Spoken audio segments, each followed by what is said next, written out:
আজ আমি একটা সুজি দিয়ে মিষ্টি রেসিপি তৈরি করছি। সুজি মঞ্জুরি।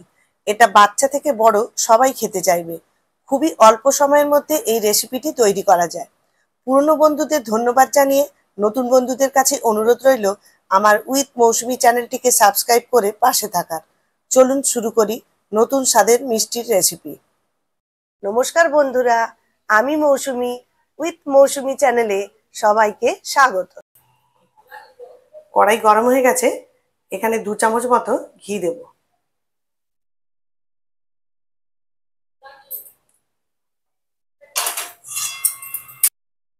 এবার মেজারিং কাপের 1 কাপ সরু দানার সুজি দেব।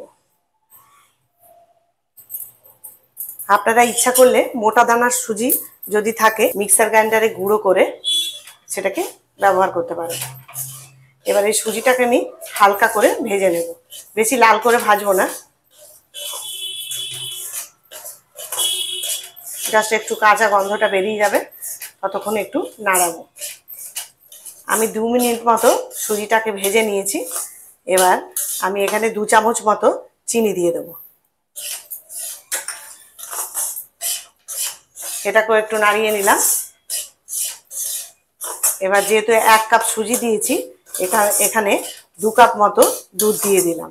দুধটা আমার জাল দেওয়া ছিল। এবার দুধটাকে আমি ঢেলে দেব। এবার সুজিটাকে নাড়াবো, একটু শক্ত হয়ে গেলে তবে ওটাকে নামিয়ে রাখবো। কড়াইয়ের গা ছেড়ে যখন চলে আসবে তখন এটাকে আমি একটু অফ করে দেবো। আমি ফ্লেমটাকে মিডিয়ামে রেখেছি। আমি গ্যাসের ফ্লেমটা এবারে অফ করে দিয়েছি। এটাকে ঠান্ডা করে নেব।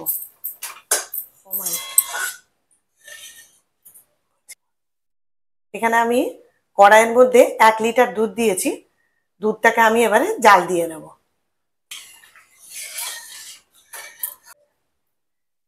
এখানে একটা ছোট বাটির মধ্যে 3 চামচ গুঁড়ো দুধ নিয়েছি। এবার এইখানে যে দুধ জাল করতে দিয়েছি এটা খানিকটা হালকা গরম হয়ে গেছে। এই গরম দুধটাকে আমি এবার এই বাটির মধ্যে দিয়ে দেব। গুঁড়ো দুধের মধ্যে গরম দুধ ঢেলে দিলে দলা পাকিয়ে যায়, তাই এটা হালকা গরম অবস্থাতেই দিতে হবে যাতে ভালোভাবে গুলে যায়। পুরো দুধটা আমি ভালো করে গুলে নিলাম। এবার বাকি দুধটা আমি এটাকে জাল দিয়ে নিচ্ছি। এই সুজিটা অনেকটাই ঠান্ডা হয়ে গেছে, হালকা গরম আছে, হাত দেওয়া যাবে। এই অবস্থায় আমি সামান্য একটু ঘি দেব। এবার ঘি দিয়ে এই সুজিটাকে একটু মেখে নেব। যেভাবে আটা মাখে ওইভাবে আমি একটা ডো মতো করে নেব। সুজিটাকে আমি ভালো করে মেখে নিয়েছি। এবার এখান থেকে ছোট ছোট করে লেচি কেটে কেটে একটা শেপ দিয়ে দেবো।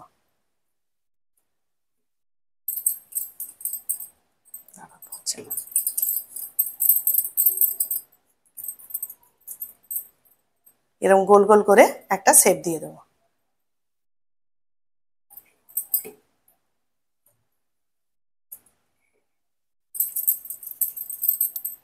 আপনারা ইচ্ছা করলে এটাকে বড়ও করতে পারেন বা এর থেকে ছোটও করতে পারেন।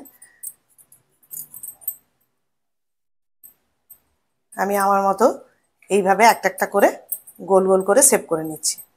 এইভাবে সমস্ত লেচি কেটে কেটে এইভাবে গোল গোল করে শেপ দিয়ে নিয়েছি। এখানে আমি মেজারিং কাপের 1 কাপ সুজি দিয়েছিলাম। এই সুজির ডো থেকে মোটামুটি এতগুলো সুজির বল তৈরি করেছি। আপনারা এই সুজির বলগুলিকে বিভিন্ন শেপে করতে পারেন। দুধটা আমার ফুটে গেছে, ভালো করে জাল দিয়ে দিয়েছি। এবার 2টো এলাচ আমি ফাটিয়ে রেখেছিলাম, সেই 2টো এলাচ দিয়ে দিলাম।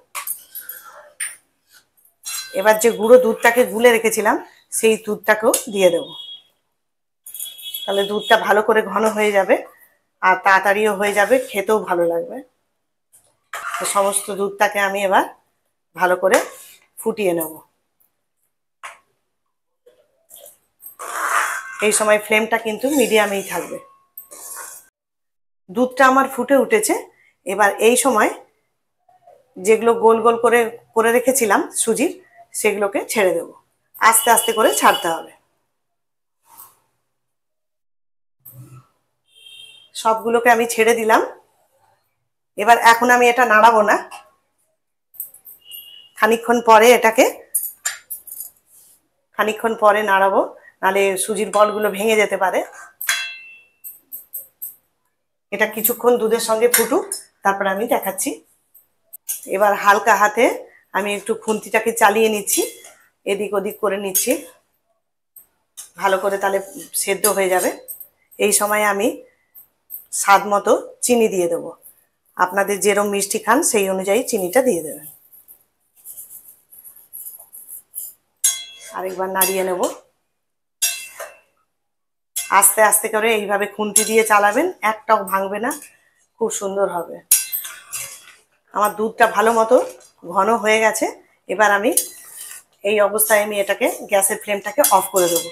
এটা সেট হয়ে যাবে। তাহলে সম্পূর্ণভাবে তৈরি হয়ে গেল সুজির মঞ্জুরি। এই সুজির মঞ্জুরি খুবই নরম ও সুস্বাদু হয়, খেতে লাগে খুবই অসাধারণ। এই রেসিপিটি একবার বাড়িতে করে দেখবেন, আশা রাখি বাড়ির প্রতিজন খুবই তারিফ করবে। পরিবেশন করা পাত্রে কাজু, পেস্তা বা কিশমিশের টুকরো ছড়িয়ে দেবেন, দেখতে বা খেতে আরো ভালো লাগবে। আমি এখানে কিশমিশের টুকরো ছড়িয়ে দিয়েছি। সবশেষে জানাই, রেসিপিটি ভালো লাগলে লাইক ও শেয়ার করবেন, কমেন্ট করে জানাবেন রেসিপিটি কেমন হয়েছে।